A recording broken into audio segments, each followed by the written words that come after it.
Olá pessoal, tudo bem? Mais uma aula de geografia. Escolhemos mais um tema muito interessante para vocês. Qual que é o tema que vamos trabalhar hoje? Seguinte, hoje vamos trabalhar população, conceitos populacionais. Pessoal, por que é interessante eu entender o tema população? Pensa comigo. Quando um país, um município, um estado conhece a sua população, ele vai poder planejar melhor. Como conhecer a população? Veja, você conhece uma população pelo sexo, quanto existe de mulher, quanto existe de homens, porque mulheres e homens consomem coisas diferentes, eu preciso entender isso. Idades.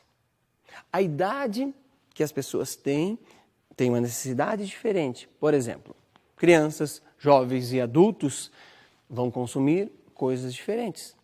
Para isso, eu disse estado, município ou país, mas seja qual for a empresa que você venha a trabalhar, você vai ter que dominar a questão da população. Por quê? Veja, você vai ter que vender o seu produto. Se você está fabricando um produto para jovens e de repente só tem adultos, claro que você não vai vender, ou ao contrário. Então, se faz necessário ter o domínio da população. Uma das primeiras pessoas que fez um ensaio, que começou a estudar isso, que começou a pensar sobre isso, eu digo uma das primeiras no sentido de escrever, de publicar, foi Thomas Robert Malthus, certo? O Malthus é uma pessoa que todo ano ele é ressuscitado e todo ano ele é morto. Como assim? Em alguns momentos dizem que as suas ideias não valeram para nada, em outros momentos as suas ideias servem para tudo. E é isso que nós vamos começar discutindo.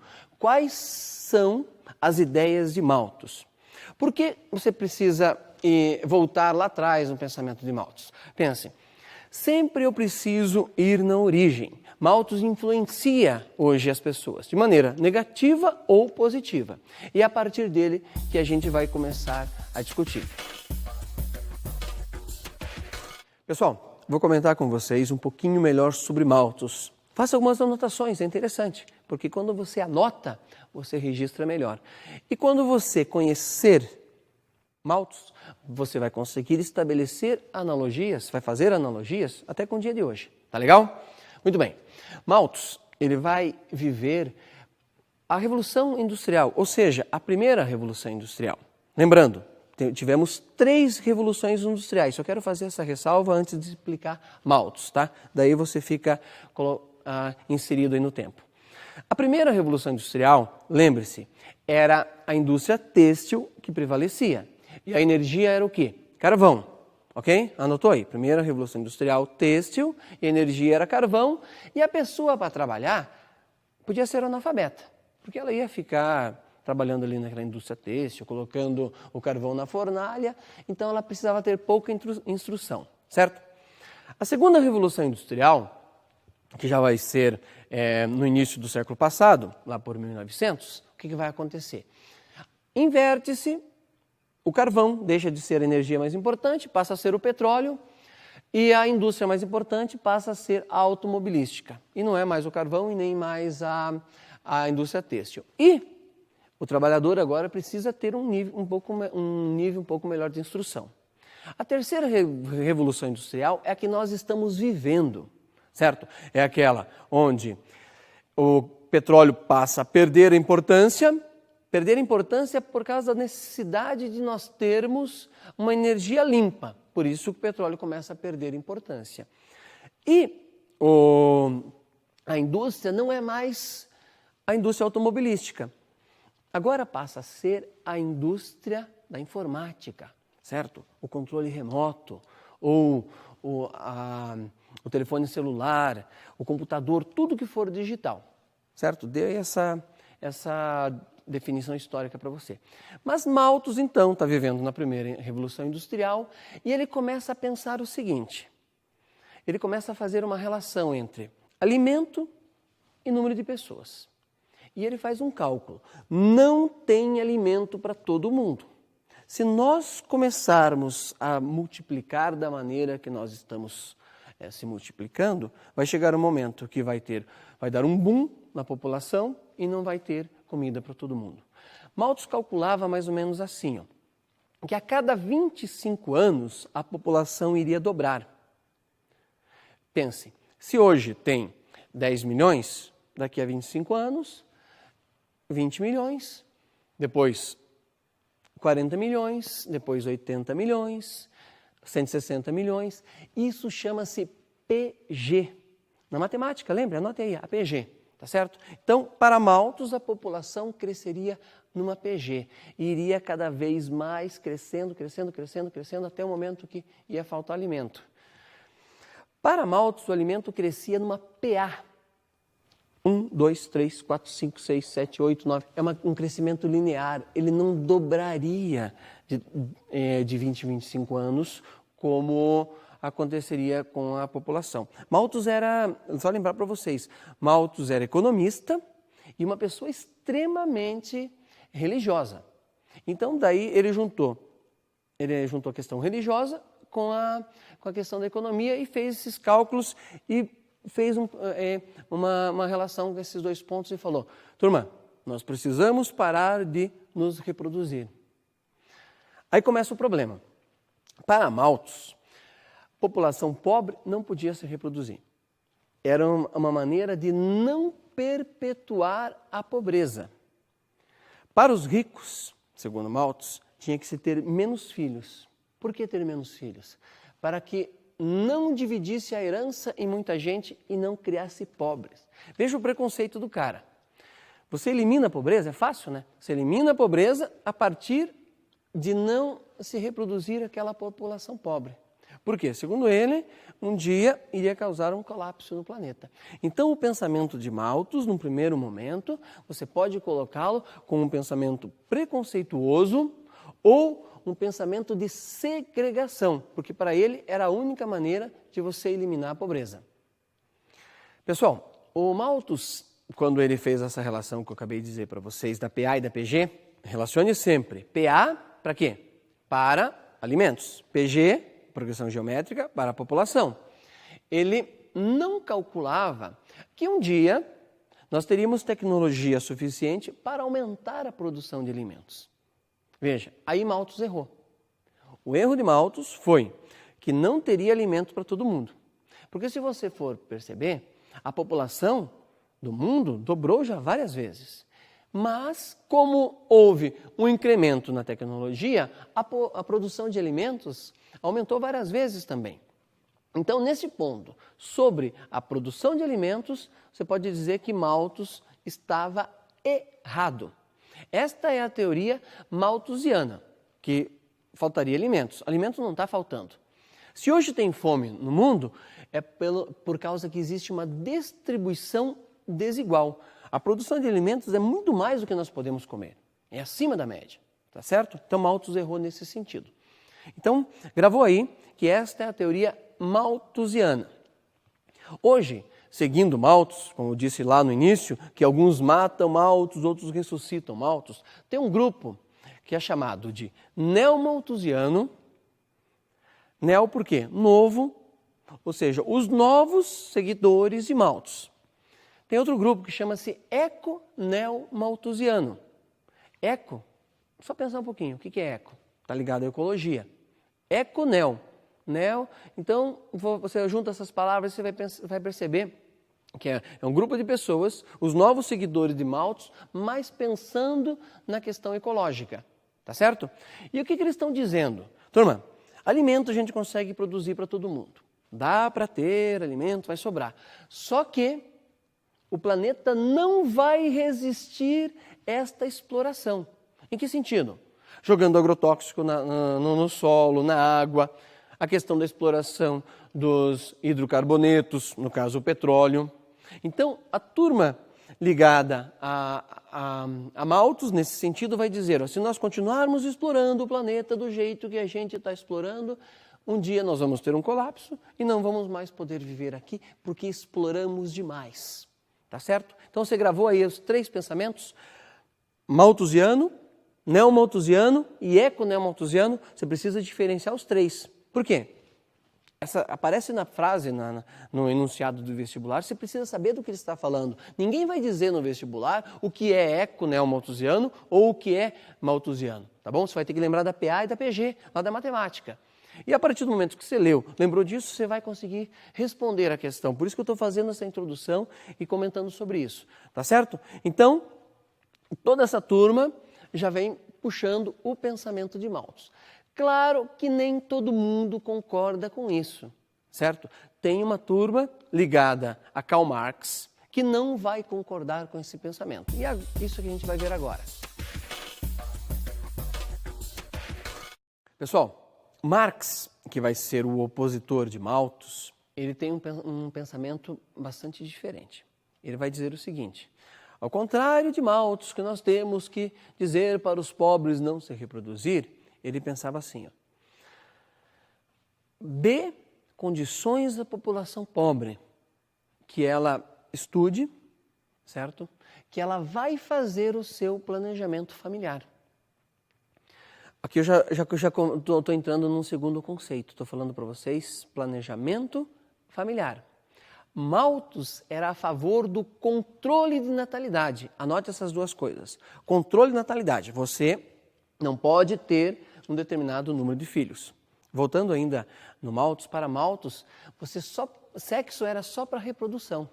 Coitada da mulher dele, foi casado durante anos e só teve 2 filhos, então é uma coisa complicada. No caso de Marx, ele dizia, ó, não precisa fazer o controle de natalidade, é só as pessoas terem educação. Aí elas vão fazer um planejamento. Olha a diferença dessas duas ideias, controle e planejamento. A China, por exemplo, tem um controle de natalidade. Você só pode ter tantos filhos. A partir disso, o que acontece? Você vai ter uma multa, você tem uma penalidade. No caso do Brasil, em tese, nós temos planejamento familiar, certo? Em tese. O Brasil não toma uma posição muito clara nisso, a não ser um ou outro ministro. Por quê? Envolve-se a questão religiosa, né? Só você pensar, o Brasil tem praticamente metade da população católica, todo mundo sabe da posição do Papa em relação a preservativos. Então, fazer um controle de natalidade envolve o padre, no domingo, descer o cacete em quem? Naquele político que venha fazer ou que venha divulgar o controle de natalidade através de preservativos, anticoncepcionais, vasectomia e uma infinidade de outras coisas que existem por aí. Então perceba que controle de natalidade e planejamento familiar envolve questões culturais e questões políticas para cada país, para cada região do globo.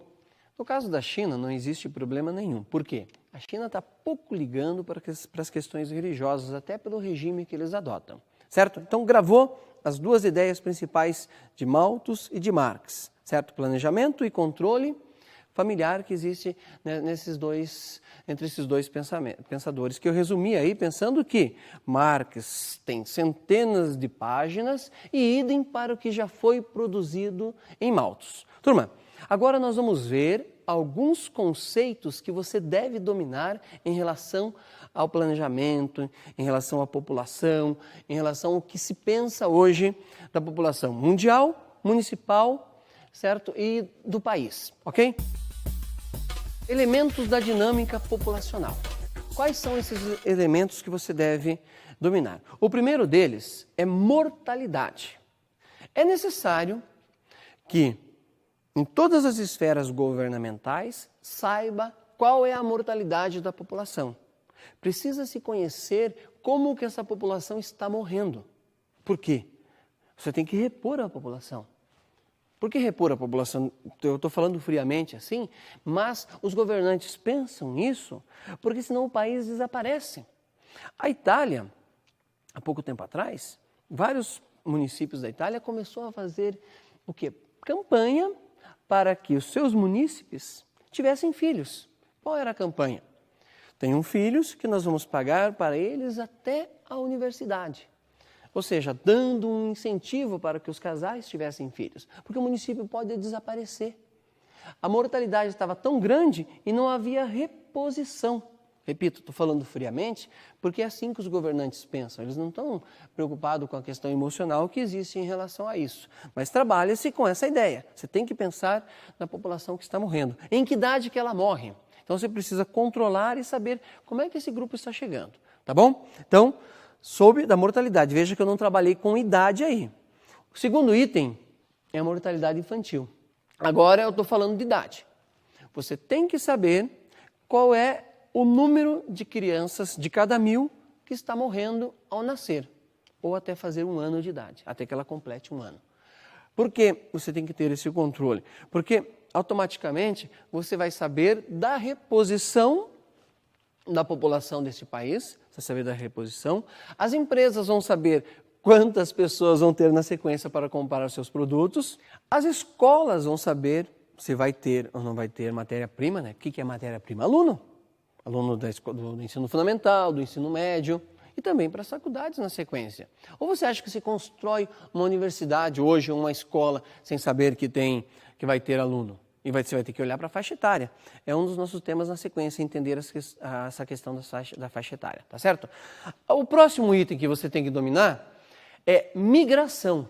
O que é migração? Pessoal, a saída de um lugar para outro. Não é como alguns dicionários colocam aí. Por exemplo, que tem que sair de um país para o outro ou de um continente para o outro, tá? A migração é o seguinte, você trocou de município, já se torna migração. O migrante é a movimentação. É claro que você tem que entender o que é o e o imigrante. Aquele que está saindo e aquele que está chegando. Mas é simples. Imagine a seguinte situação. Se você estiver numa rodoviária, num porto, num aeroporto, ou em qualquer lugar, vendo o seu colega, uma pessoa que você gosta, sair de onde ela mora, você vai dizer, ele é um emigrante, porque ele está saindo, como de exportação, tá certo? Então ele saiu, ele emigrou. Quem estiver lá no outro lugar, vendo essa pessoa chegar, vai olhar para ele e vai dizer o seguinte, ele é um imigrante. Perceba, é a mesma pessoa, só que depende do ponto de vista. Quem ouviu sair disse que ele era imigrante. Quem ouviu chegar disse que ele era um imigrante, tá certo? Agora tem vários tipos de imigração, tá bom? Vou comentar algumas com vocês. Por exemplo, tem aquela migração que é permanente, que a pessoa sai de um ponto, vai para o outro e ali ela vai se fixar, vai morar, vai constituir família. Por exemplo, os japoneses chegaram no Brasil, construíram famílias e povoaram esse país em vários pontos. Se encontra japoneses em todos os lugares do Brasil, de norte a sul, em todos os estados. Claro que São Paulo, o bairro da Liberdade, é o melhor exemplo sobre isso. Como o Bexiga é o bairro relacionado aos italianos. Tá bom? Então eles vieram e formaram, se misturaram, formaram família e ajudaram a construir esse país. Tem aquela migração que é pendular. Pendular, vai e volta. Isso acontece muito nas regiões metropolitanas. O que é uma região metropolitana? Tem uma cidade sede, certo? Que ela é o polo e todas as que estão ao seu redor são atraídas pela cidade sede. No caso, São Paulo, Porto Alegre, Curitiba, Salvador. Ao redor dessas cidades tem um punhado de outras que fazem parte da região metropolitana. O que acontece durante o dia? Se você perceber, para São Paulo, durante o dia, pela manhã, entra muita gente. À tarde, sai. É a migração pendular. As pessoas que vão trabalhar em São Paulo pela manhã, ou em Curitiba, Porto Alegre, Salvador, voltam à noite para suas cidades. Então, elas fazem esse pêndulo. Mas e daí? O que tem a ver isso? Turma, calcule uma coisa comigo. Se o cara saiu de manhã do seu município, da sua cidade, foi trabalhar na outra, e ele ficou lá o dia inteiro. Foi ao supermercado, almoçou, comprou, ali ele gastou e ali ele deixou os seus impostos. Voltou para dormir na sua cidade. Lá ele não gasta, lá ele não vai ao supermercado, lá ele não arrecadou impostos, tributos. Automaticamente esse município passa a ter problemas, porque o município vive dos nossos tributos. Então, daí ele vai querer calçada, ele vai querer iluminação pública, mas não tem. Por quê? O município onde ele passa o seu dia é lá que é arrecadado todos os seus impostos. Então, gera um conflito muito grande nas regiões metropolitanas.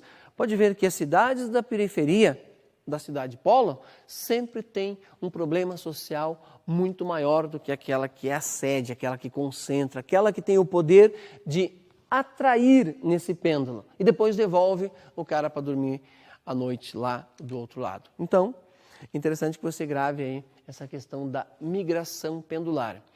Lembre-se de uma coisa, ninguém migra porque está bom onde ele mora. Ah, não quero, está muito bom aqui, vou mudar de outro lugar para outro lugar. Está muito bom aqui, não quero isso. Ele sempre vai trocar de um lugar para o outro porque aonde ele está existe algum problema. Seja de falta de trabalho, seja por falta de estudo, certo? Então, a migração sempre é forçada. Não existe uma migração porque está muito bom aqui, eu não quero essa coisa boa, eu vou para um lugar pior, tá? É bom lembrar desse detalhe, ok? Vamos para mais um item, turma. Natalidade e fecundidade. É necessário saber qual é a natalidade que aquele país, que aquele município ou que aquele estado tem. Para isso, você tem que saber quantos filhos as mulheres estão tendo. A mulher é a referência nesse sentido, não adianta querer saber do homem, tá bom? Por exemplo, nos anos 50, a média de filhos por mulher no Brasil, 6, tá bom? Hoje é menos de 2. Olha, praticamente diminuiu bem menos da metade a quantidade de filhos que as mulheres estão tendo nesse período. E daí? Alguma coisa aconteceu. O que aconteceu para que as mulheres tivessem menos filhos? Vou deixar essa pergunta no ar, porque eu vou respondê-la quando eu chegar na pirâmide etária que vem depois, tá certo? Então, o número de filhos que a mulher tem, é claro, você pega um grupo de 1000 mulheres e faz uma média aí, soma tudo e divide. É simples a conta, né? Para que você tenha a média, porque uma vai ter 3, outra vai ter 2, outra vai ter nenhum. Soma dessas 3 mulheres, por exemplo, e você tem a média. Claro que você precisa de um grupo maior. Quem que faz isso no Brasil? É o IBGE, Instituto Brasileiro de Geografia e Estatística. Cada vez que tem um censo, ou seja, a contagem da população, já existe a coleta desses dados, tá bom? Você vai saber o número, naquela residência onde foi feita a entrevista, quantas mulheres tem, quantos filhos cada uma tem. No final das contas, eles somam tudo e fazem a divisão e vão ter a média e vão divulgar isso porque, como eu disse para vocês lá no início, saber quantas mulheres existem e a idade dessas mulheres e também a questão da fecundidade é importante para qualquer empresa, porque a mulher tem um poder de decisão hoje muito grande na família.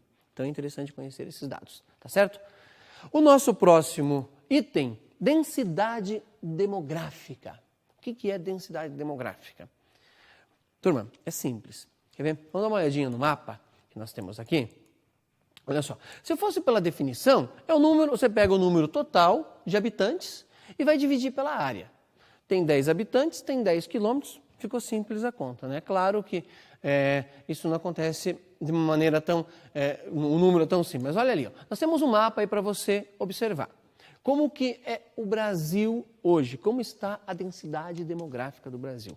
Perceba, olhando para esse mapa, por favor, e mentalize, tire uma fotografia mental desse mapa que está na tela para vocês, que a maior parte da população brasileira se concentra onde? Se concentra no litoral. E conforme você vai para o oeste brasileiro, por exemplo, os estados do Mato Grosso do Sul, Acre, Rondônia, Amazonas, tem menos de 1 habitante por quilômetro quadrado. O restante do país acaba concentrando toda a sua população e praticamente 60% da população brasileira vive até 100 quilômetros longe do litoral. É muito próximo. É só lembrar que São Paulo tem mais de 15 milhões de habitantes. Apenas a região metropolitana. É muita gente no mesmo lugar. Pense que o Brasil está em torno de 190, está com uma população de 190 milhões de habitantes. Se você entrar na página do IBGE, que é uma página oficial do governo brasileiro, tem um reloginho lá, chama-se Pop Clock, que está contando, fazendo uma estimativa da população brasileira. E nós estamos aí em torno de 190 milhões de habitantes. E tendo aí praticamente 8% da população, é muita gente num lugar só, se concentrando numa área só. Qual é o problema de ter uma densidade demográfica? Quando uma cidade tem um crescimento vertical para cima. Turma, calcula comigo. Num lote onde morariam 5 pessoas, uma família de 5 pessoas, você constrói um prédio e passam a morar ali em 300, 400 pessoas, dependendo da quantidade de apartamentos que tem esse prédio. E daí? E daí que tem que levar energia para essas pessoas, e daí que tem que tirar lixo que essas pessoas geram, água para essas pessoas, ou seja,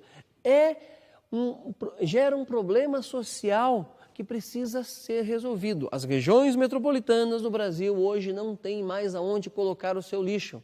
Lembra da ideia do eco-neomalthusiano que eu falei lá no início? Nesse ponto eles estão certos. Aonde nós vamos colocar tanto lixo que geramos todos os dias? Faz a conta de quanto você gera. Pelo menos 2 quilos de lixo por dia você está gerando com certeza. Agora multiplique pela população do seu município, pela população do seu estado e pela população brasileira. Não tem onde colocar. Tá bom? Pessoal, lembra que no início eu falei para vocês que nós íamos estudar a pirâmide etária? Pois é. Ela já vai para a tela para você, mas antes deixa eu fazer um alerta aqui que é importante. Todos os anos tem pirâmide etária nos vestibulares. Faz o teste, entre na internet, vá lá e busque vestibular, geografia, pirâmide etária. Você vai ver como aparece isso todos os anos. Agora o que vai acontecer? Eu vou explicar ponto por ponto como se faz uma leitura, porque você não precisa decorar, você precisa saber ler uma pirâmide. Se você souber ler essa daqui, você vai ler qualquer uma que venha depois. Daí você mata a charada e vai gabaritar a prova, tá bom? Então vamos analisar os dados. Acompanhe. Do lado esquerdo sempre está a população masculina, homens.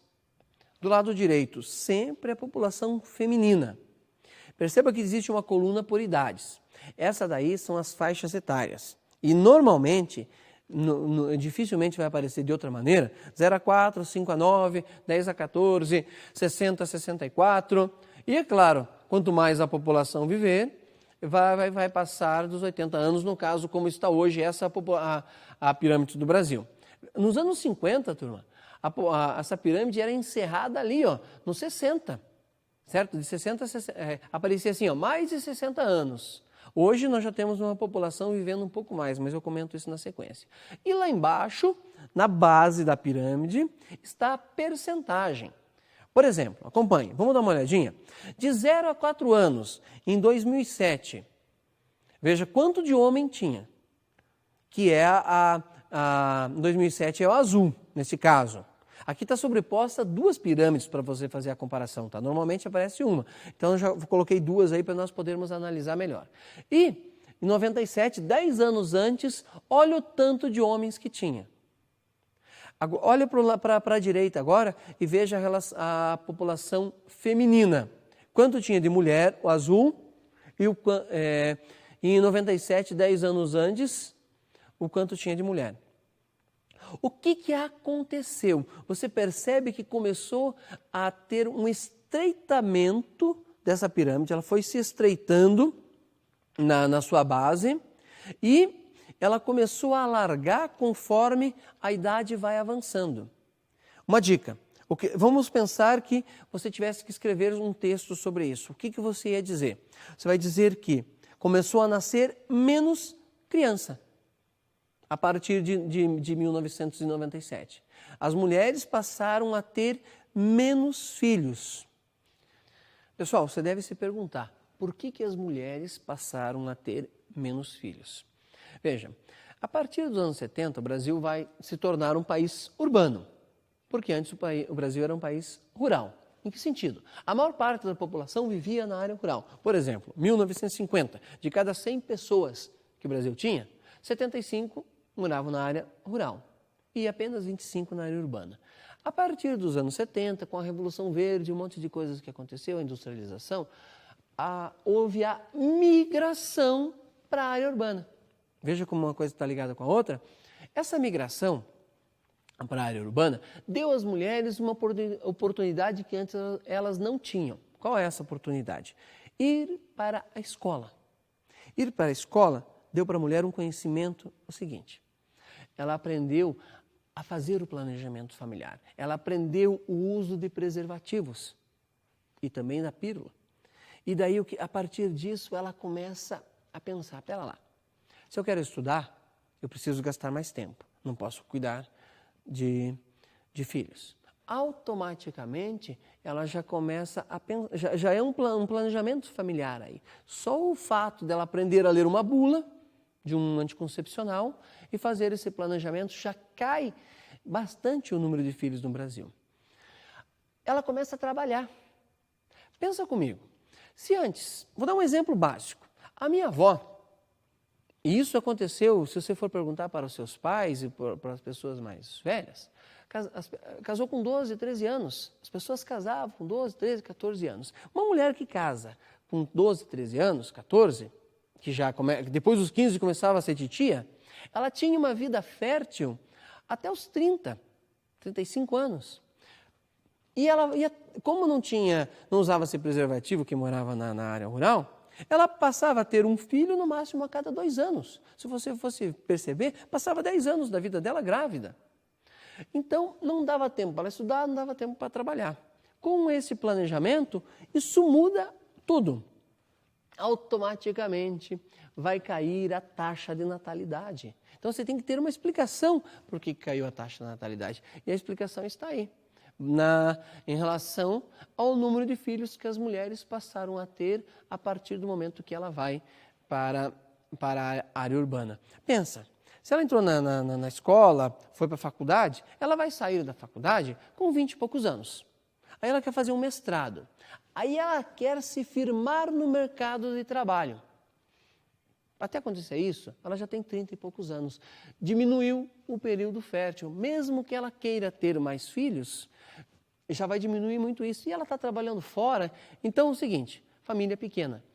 Isso mudou até a maneira dos engenheiros e dos arquitetos planejarem os apartamentos. Pegue um apartamento antigo, veja quantos quartos. Pegue uma casa antiga, aquele monte de quarto. Hoje os apartamentos são menores, porque as famílias são menores. Veja, então é uma questão social, mais um motivo para você aprender sobre isso. Mas continue olhando para a pirâmide. Vamos voltar aí porque tem mais um dado interessante. Por favor, na tela. Olha só, o que aconteceu? Houve um avanço muito grande na medicina, que ajudou a diminuir a taxa de natalidade, mas ajudou as pessoas a viverem mais. Como eu disse antes para vocês, em 1950, a população do Brasil não chegava aos 60 anos. Poucos chegavam aos 60 anos. A maioria morria antes, a taxa de mortalidade. Hoje, o que aconteceu? O avanço da medicina proporcionou as pessoas a viverem mais. Então, hoje, se tem um crescimento da população brasileira, não é tanto pelo nascimento, e sim pelas pessoas poderem viver mais. Só que tem um problema aí. Pensa comigo, se a pessoa vive mais, o que acontece? Ela vai ficar mais tempo aposentada. Se ela fica mais tempo aposentada, da onde vem o dinheiro da sua aposentadoria? Perceba, se você lê jornais, se você acompanha as revistas que tem por aí, esta é uma discussão atual. O que fazer com a população que está se aposentando e vai ter dinheiro para elas? Por quê? Para ela estar aposentada, alguém tem que estar trabalhando. Turma, quem de vocês trabalha, a família de vocês trabalha, tem uma percentagem do salário que ela recebe no contra-cheque, para quê? Que vai para a aposentadoria. Então perceba que entender sobre natalidade, mortalidade, saber ler uma pirâmide, está relacionado às questões sociais, inclusive que envolvem o seu futuro. Tá certo? Pessoal, está aí então a aula sobre população. Acredito que deu para perceber como é importante isso. E eu tenho certeza, esse final de ano, quando você chegar no vestibular, leu as questões, alguma coisa sobre a população vai estar ali. e você vai dizer, já aprendi sobre isso. Então, bons estudos, boa prova. Até mais.